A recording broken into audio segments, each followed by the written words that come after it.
건강을 지켜주는 상계백병원. 질문에 대한 답도 주셨고요. 계속해서 슬라이드 이어가 보겠습니다. 그래서 아까 질문 주셨던 것처럼 그럼 네. 국내에서는 피부암이 왜 증가하느냐라는 부분인데, 결국은 아까 설명드린 것처럼 수명 자체가 증가했기 때문에 누적되는 자외선 양 자체가 많아지면서 결국 발생을 하시게 되는 그런 경우가 많고, 또 한 가지는 이제 그 병변에 대한 검사 자체가 많이 증가를 했습니다. 그러니까 뭐 피부에 뭐가 생겨졌다던가 그러면은 근처에 이제 피부과가 많이 쉽게 가실 수 있기 때문에, 피부과에 가시게 되면 피부과 선생님들께서 이거는 큰 병원 가서 검사 좀 받아보세요, 이런 식으로 이제 권해주시게 됩니다. 그렇게 네. 되면은 검사를 했을 때 피부암이 진단되는 률 자체도 예전에 비해서는 증가한다고 볼 수 있겠습니다. 그래서 두 가지 이유로 국내의 피부암이 증가한다, 이렇게 보시면 될 것 같습니다. 그래서 비흑색종 피부암은 물론 흑색종을 제외한 모든 피부암을 얘기하는 겁니다. 그렇긴 하지만 저희가 그 중에서 대표적으로 꼽을 수 있는 건 기저세포암과 편평상피세포암 두 가지를 볼 수 있겠습니다. 그래서 기저세포암과 편평상피세포암만 저희가 이제 어느 정도 설명을 드리게 되면 실제로 비흑색종 피부암의 90% 정도는 해결이 된다고 보시면 될 것 같습니다. 그래서 우선 기저세포암에 대해서 간단하게 설명을 드리자면, 기저세포암은 국내 피부암 중에서 가장 많은 빈도로 발생을 하는 암입니다. 아까 말씀드린 것처럼 미국의 경우에는 기저세포암이 비흑색종 피부암, 그러니까 피부암 전체에서 80%를 차지하는 수준으로 흔하게 발생을 하고 있고요. 그렇다는 얘기는 결국은 이제 자외선과 관련성이 많다라고 보시면 될 것 같습니다. 다만 기저세포암은 많이 생기기는 합니다만 전이나 재발이 굉장히 적은 편이고요. 전이율 같은 경우에는 물론 인종이라던가 여러 가지 차이가 있습니다만 보통 0.1% 정도에서 전이가 발생하는 것으로 되어 있고요. 재발 같은 경우에는 수술 부위의 재발률 자체는 보통 저희가 10% 미만으로 보고 있습니다. 다만 아까 제가 휴잭맨 배우님이 얘기를 드렸었는데, 기저세포암이 있으신 분들은 다른 얼굴의 예를 들어 다른 부위에 다른 기저세포암이 생길 가능성 자체는 50% 이상으로 보고 있습니다. 즉 그동안 얼굴이라고 하는 곳이 한 군데만 집중적으로 햇빛을 받거나 자외선 노출되시는 게 아니라 장시간 얼굴 전체에 자외선을 받으신 거기 때문에 그 중에서 일부 부위가 먼저 발병을 한 것이지, 나머지 부위도 계속적으로 자외선에 자극을 받고 노출이 돼서 그 DNA 손상이 쌓이게 된다면 다른 부위에서 기저세포암이 다시 발생할 수 있다는 것이죠. 그래서 저희가 미국에서 나온 자료에 보게 되면 기저세포암에 한번 걸리셨던 분이 얼굴의 다른 부위에 기저세포암이 생길 확률은 기저세포암이 한 번도 없으셨던 분이 기저세포암이 생길 확률보다 4배에서 5배가 높은 것으로 추정을 하고 있습니다.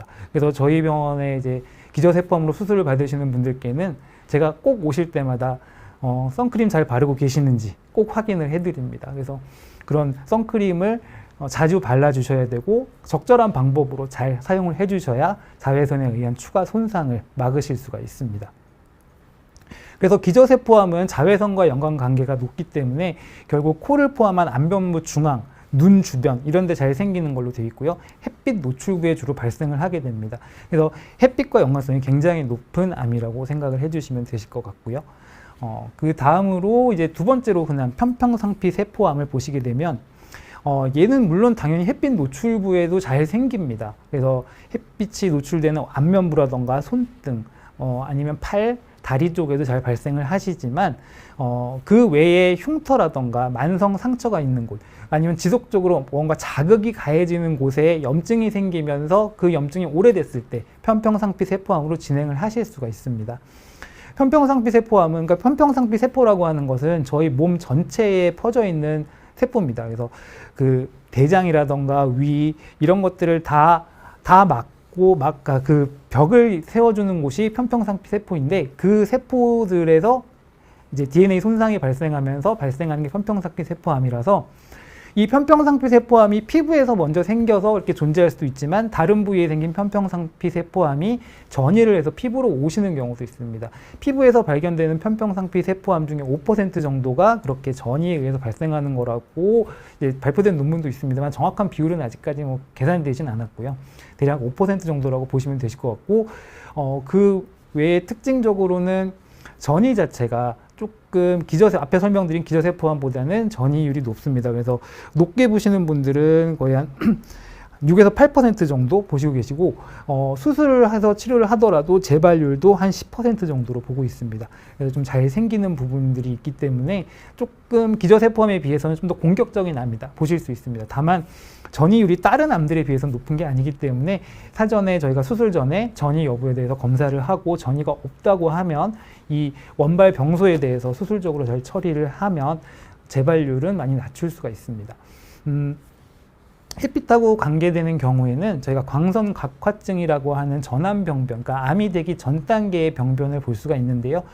이 광선각화증에 대해서는 조금 더 나중에 저희가 뒷부분에 제가 다시 한번 설명을 드리도록 하겠습니다. 왜냐하면 광선각화증 단계에서 미리 치료를 하거나 하시게 되면 암을 예방할 수 있는 효과도 있고 여러 가지 도움이 되실 겁니다만, 아직까지는 국내에서는 이제 의료보험이 되지 않는다는 이유로 저희 많은 이제 어르신들께서 아니 내가 여태까지 살았는데 뭘 또 치료를 받으라는 거냐 이러면서 안 받으시는 경우가 많으신데요.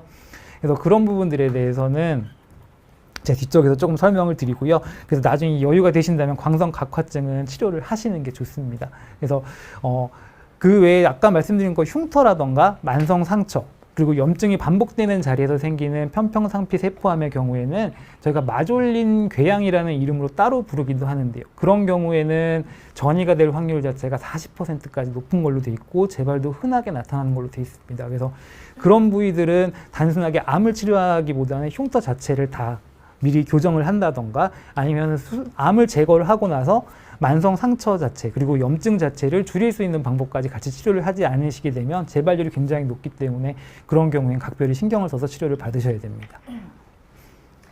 네, 지금 편평상피세포암까지 설명을 주셨는데 질문을 굉장히 많은 분들이 네. 주셨습니다. 우선 조금 받아보고 계속 네. 설명을 이어볼까요, 교수님? 네.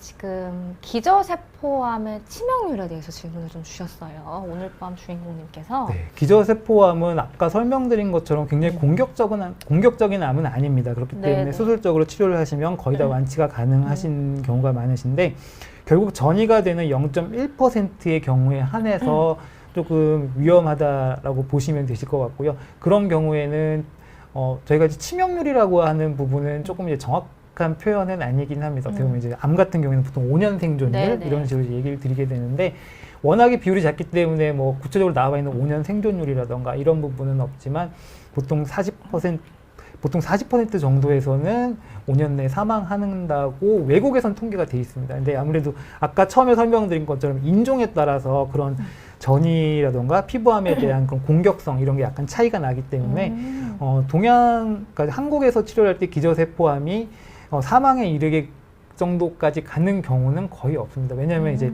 한국은 그래도 의료보험 제도가 있기 때문에 조기에 치료를 받고 이렇게 하실 수가 있는데 부담이 없으셔서 그래서 기저세포암으로 인해서 저는 아직까지 네네. 이렇게 사망하신 경우는 뵙지는 못했습니다.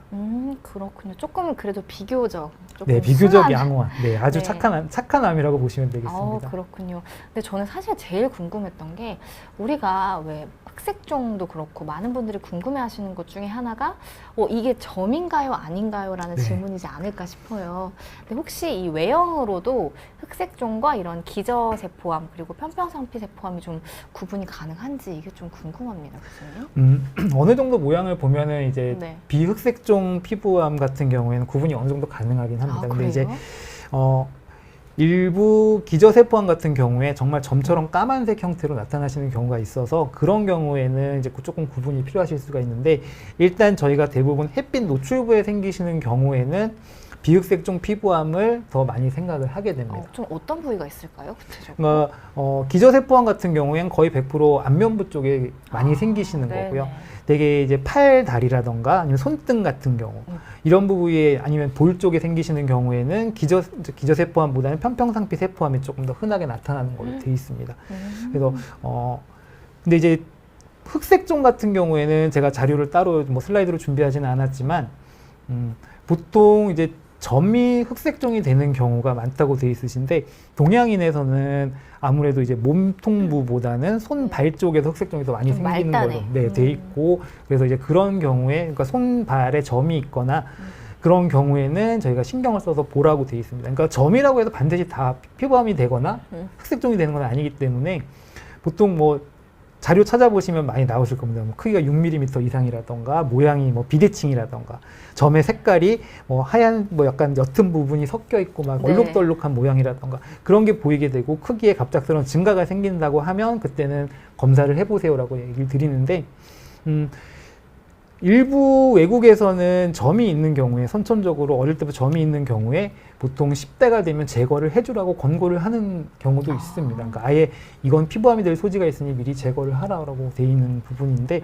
아직까지 한국에서는 이제 점을 제거를 하는 것 자체는 의료보험이 되지 않기 때문에 많은 분들이 조금 이제 비용 문제라던가 이런 걸 꺼려하시는 경우도 있고 하셔서 제가 이제 적극적으로 치료를 권하진 않습니다만 그런 이상 증상이 보이신다면 제거를 하시는 게 좋습니다. 그러니까 오히려 햇빛이 잘 노출되는 네네.